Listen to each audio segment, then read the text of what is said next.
It's interesting times in the world of politics right now here in the United Kingdom as we once again look for a brand new British Prime Minister, which got me thinking about a recent meeting that I had with a gentleman, an esteemed MP, and for a brief second or two the Chancellor of the Exchequer, Kwasi Kwarteng.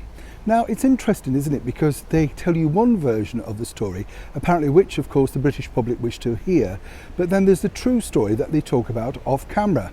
So today I thought I'd share it with you. Hi, good morning, Neil Sean here in the very heart of London. As I've said many times before, the mainstream media, the likes of Sky News, BBC, all of the rest of them, they're all basically complicit in trying to tell you their narrative. You know, they are, of course, like me, very much tuned into the real story. You know, they're next to these people. They could put out the real story, but seemingly they have their own agenda. But this is what happened at a recent studio meeting between the former Chancellor of the Exchequer and myself. He was asked after an interview with a major channel what the thoughts were truly about either Liz Truss, Penny Mordaunt or Rishi Sunak becoming the next British Prime Minister. This was simply just before the summer break. What was interesting was Mr. Kwarteng then basically said, "We're not recording this, are we?" The interviewer said no.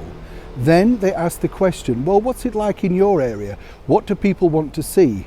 Kwasi Kwarteng simply announced, well look, let me tell you from where I am with my constituency, all people keep asking me is, when will Boris come back? Can we get Boris back? This isn't a propaganda film, this is quoting verbatim. So it's interesting, is it, that Mr. Kwarteng then went on to become the Chancellor of the Exchequer, clearly backing sadly the wrong horse for him. Now, of course, we've got a battle between Mr. Sunak, Penny Mordaunt and the former British Prime Minister, the Right Honourable Boris Johnson. But seemingly, you see, as I've said to you at the very start of this video, the mainstream media would be aware of this. They can ask those questions off camera. They're not allowed to record them and put them out, but they can ask off camera, which shapes then their narrative. You know, they can actually say, I spoke to someone, etc.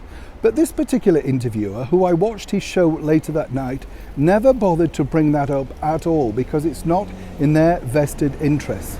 So hear it from somebody directly who was sat in the very same studio.